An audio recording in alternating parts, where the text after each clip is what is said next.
This week on the AFN Fishing Show, Nige hits the water with Damon, owner and creator of Nomad Lures, to test out some of their new prototypes. Will they tackle their obstacles and come out with amazing results? Or have the two fishos bitten off more than they can chew? Brought to you by Mercury Marine, Spotters Sunglasses and BCF.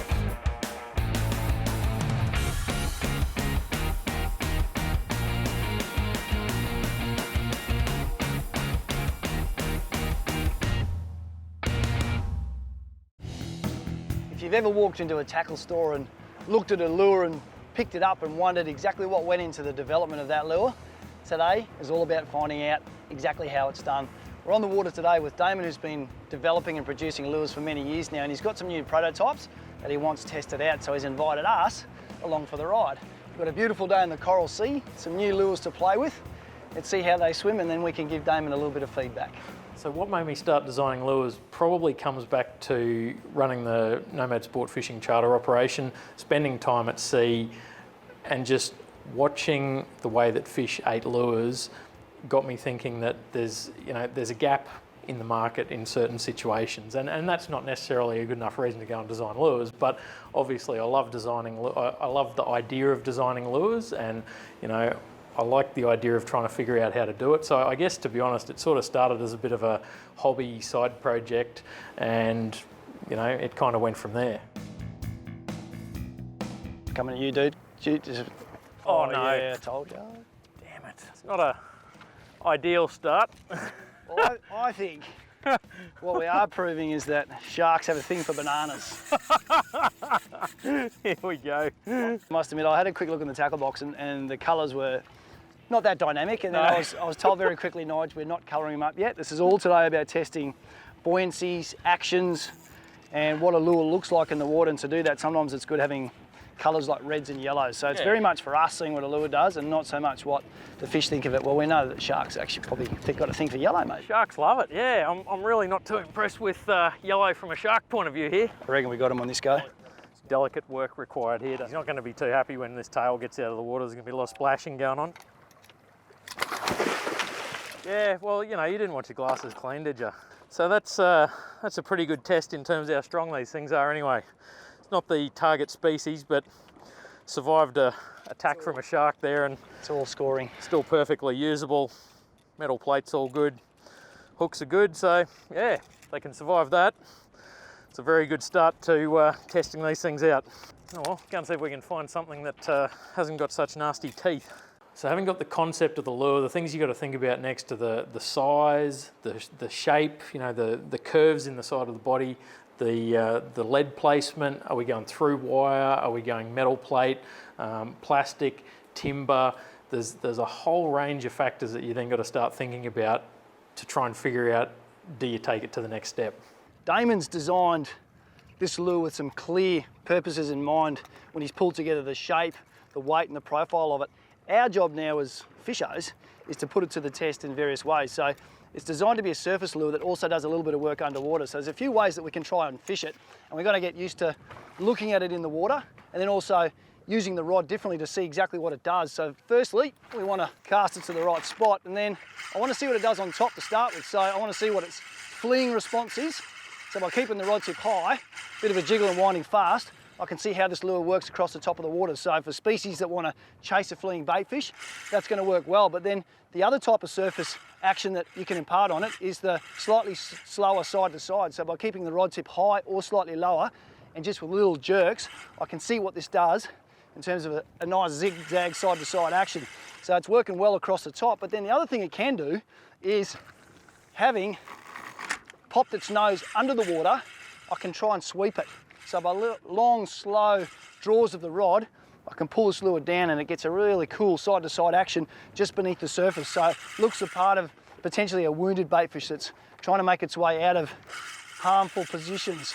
So by testing a lure like that, you can very quickly see it's dynamic. It's going to do a range of things, and if you want to put a lure in your tackle box, I'd give this a pretty decent score on the grading scale, because I know it's going to suit a range of bites that I'm going to see on any day on the water.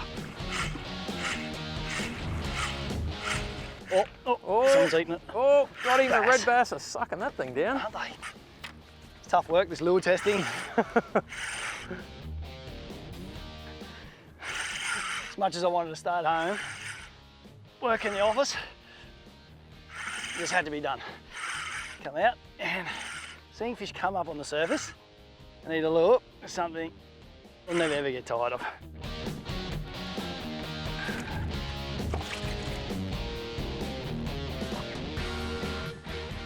Oh, flying Spaniard! Oh, right here, big Spanish. Look at the size of this thing. Oh, 20 kilo Spaniard just swirled on it. Oh, nice! You got him! Oh, yes!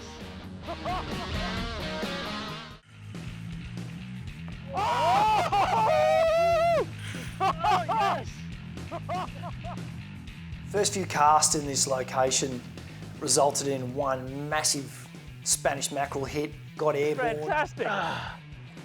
Oh, this is where it's going to end badly. Not going to end well with... While we're watching that fish, another one's come up and sideswiped another lure and then come back and launched at that as well, and all of a sudden there's a double hookup, fish and lines going everywhere. Oh, double! This is insane! Oh, trouble. Big trouble. Go. Sharks are going nuts on these things. Oh, this guy's just been brutalised. Yeah, it's about to get shark attacked. Damon, we're going to have sharks. He's coming.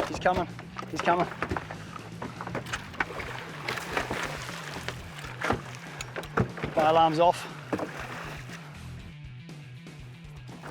Yeah, cool. You wanted airborne Spaniards? We got airborne Spaniards. Yes! Check that out. Woo! I said to Damon this morning, I said, I like the look of some of these lures, and I reckon I just want to see one of these local Spaniards get airborne on these lures. And Yeah, mate, that was chaos. that is so very, very cool. That was fantastic. At the side of the boat, airborne the sharks. We got one down the back there we'll take home for dinner. Got his tail bitten off, but that is fantastic, mate. So much fun. And there's an absolute pack of them out there, so I reckon There might be a bit more to come. let's go and I want to see more airborne stuff. Let's I'm see never it. going to get sick of that. Let's see it.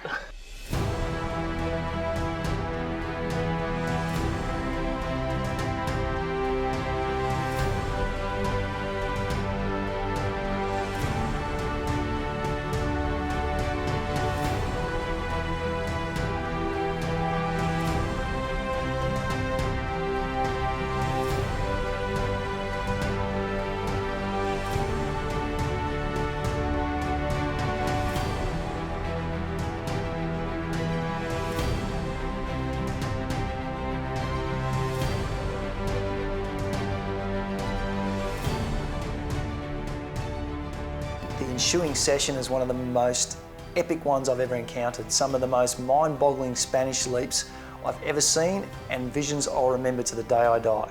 Look, I guess the key thing with size is you're trying to match the hatch. It's the age-old euphemism with fishing. You're trying to look at it and say, well, what types of fish am I targeting with this lure? What size bait fish do they typically eat? How big should I be making my lure? So sometimes you can look at it and you might want to add in castability. There's a whole range of factors, but typically you're trying to match the hatch. So this one's called the Maverick. This lure is a little bit different to Nigel's, so we're testing a variety of lures. Now what I'm looking for with this one is when I cast it, I want to see the different types of retrieves that I can get on this one. So it's a floating stick bait, so I want a long sweep of the rod, but quite slow, to get a real sort of side-to-side swimming action in the lure. And the interesting thing with this lure is that when it gets that swimming action, it sort of sucks a bubble trail under the water. So I'm just trying to see, there's a little bit of chop here at the moment. Is this one going to work when it's choppy? Is it better when it's calm? That's why you come out here testing these things. It's as much about looking at the lure in use in the real conditions as it is about catching fish. With the shape of the lure, when you're trying to think about different shapes, a lot of that will come from the initial concept of what am I trying to achieve with this lure, but often it comes back to matching the bait fish again. So you might look at it and say, well, I want a slender stick bait that's going to match things like slimy mackerel, or I might want a deep-bodied stick bait that's going to match things like herring, and what are the predominant bait fish that those species feed on.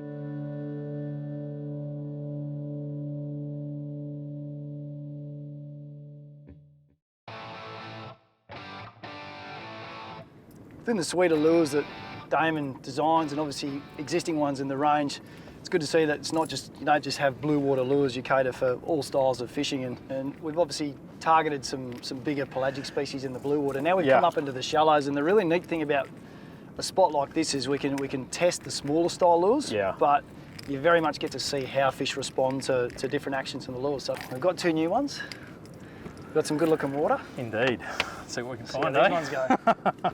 So when you come back to materials, you got a few choices. You can look at some of timber with some of the bigger GT lures, but typically you're looking at plastics, and you've got your clear ABS plastic and your white high density ABS plastic. So the clear plastic is not typically as strong as the white high density plastic. So we're looking at things like when the fish eat the lure. With a timber lure, the teeth sink in and they stick into the timber and they won't slide. So the hookup rate on a timber lure is not typically as good as the high density plastic. So the teeth, will slide off a high density plastic lure, and you're more likely to find the hooks.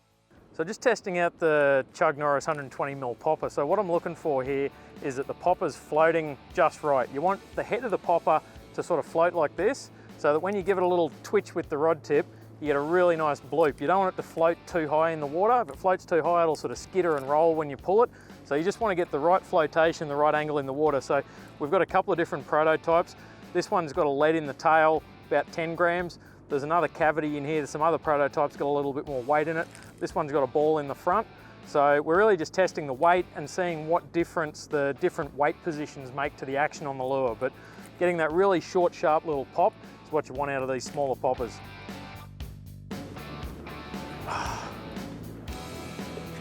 Got him. Got him. He got a bit excited. Oh, look at this. Oh, it's a green jobby. He's having a good think. There he is. Look at him. He's just sitting down there. Out what to eat. It's like, oh, well, someone else has had a little chew there. This jobby's got to go. Oh, beautiful. Cool fish, mate. That is awesome. Cool Lovely fish. green jobfish. You just sucked down that little Chug Norris. They're just liking something splashing a bit, aren't they? We've got a little popper in action, and Nigel's using the little Maverick prototype. They're both splashing on the water a little bit, so the tide's settled down. We're just trying to get something that kind of livens the fish up. They like that little bit of splashing, so lure seems to have stood up. Rings are all good, hooks are good. Getting back in and see what else is living down there. There's plenty of fish activity down there.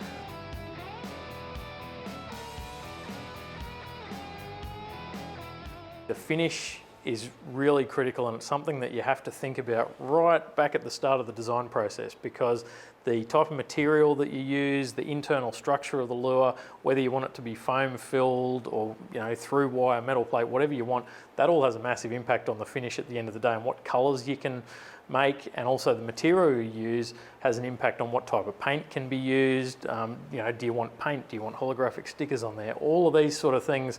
The finish is something that you've really got to be thinking about. You can't just get to the end and say, hey beauty, I got this great lure and I want it to look like this, because you might not be able to do that if you haven't thought about it previously. Little paddle tail. These little hooks hang out of their face. Like anything else on this reef, they love a bit of unsuspecting prey.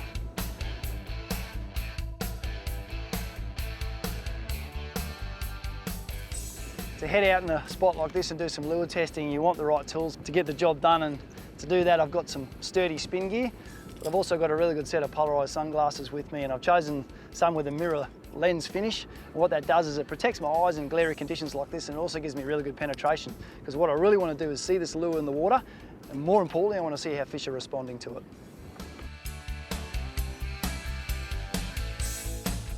I distinctly remember Damon's requests that as I picked up what he called number 4, one of his prototypes, that it was a specific design and he didn't have 2. And he said, Nige, please be very careful with where you throw that, because that lure is so close to being where I want it to be. I don't want to lose it. I have to take it home and make sure I've got the weights and everything classified so I can make sure I recreate that lure. And I did cast it, and I was sorry not long after when I saw the size of the wrasse that came up. Oh, here you go, here you go. Oh, what is it? It's a wrasse, it's a wrasse. It's a wrasse. It's a wrasse. It's a big wrasse. Oh. He's got it. Oh, no. Here he comes. Big wrasse. Trouble. Number 4 is in the world of hurt. Number 4 is in the world of hurt.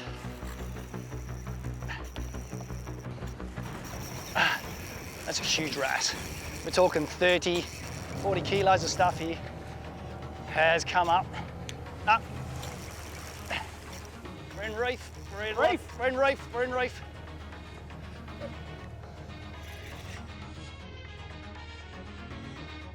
We're in reef. We're in reef. We're in reef.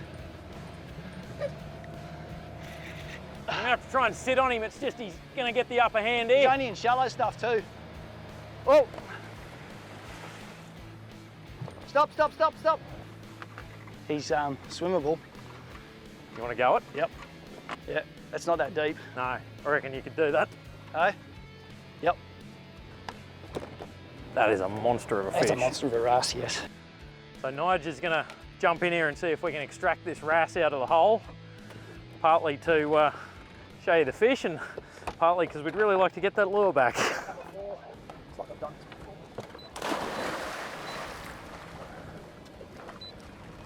So Nige, the line's over here, mate.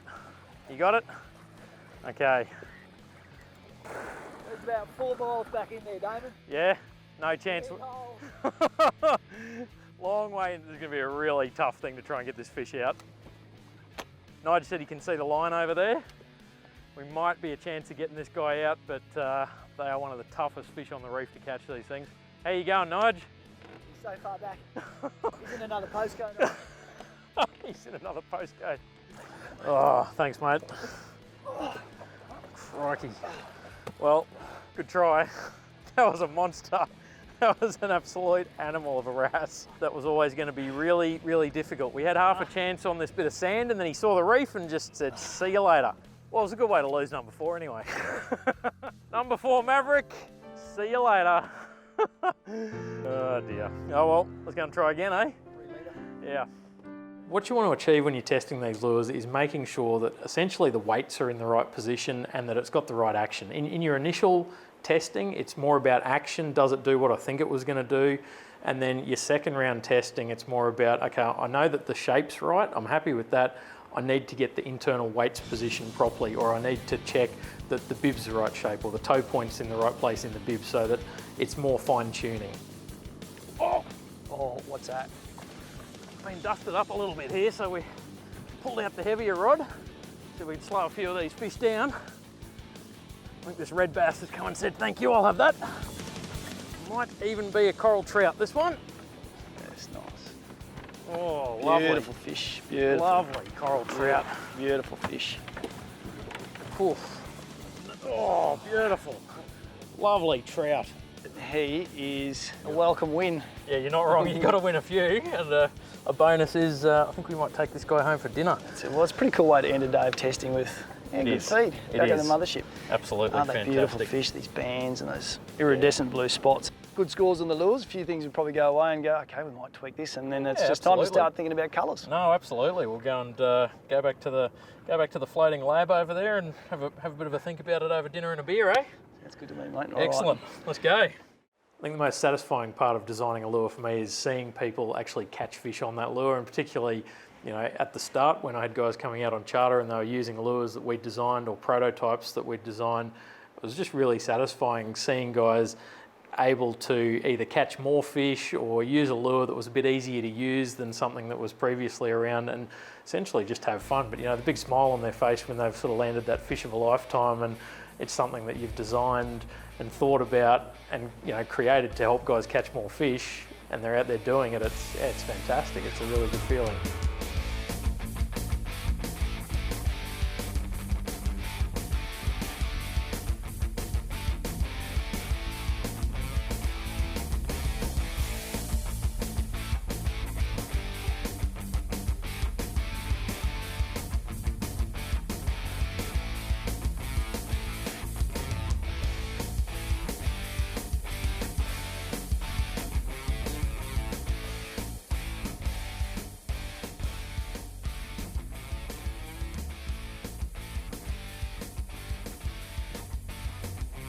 The AFN Fishing Show, proudly sponsored by Mercury Marine, Mercury Finance and Insurance, Spotters Sunglasses, experience life in high definition, and BCF, Australia's greatest boating, camping and fishing store.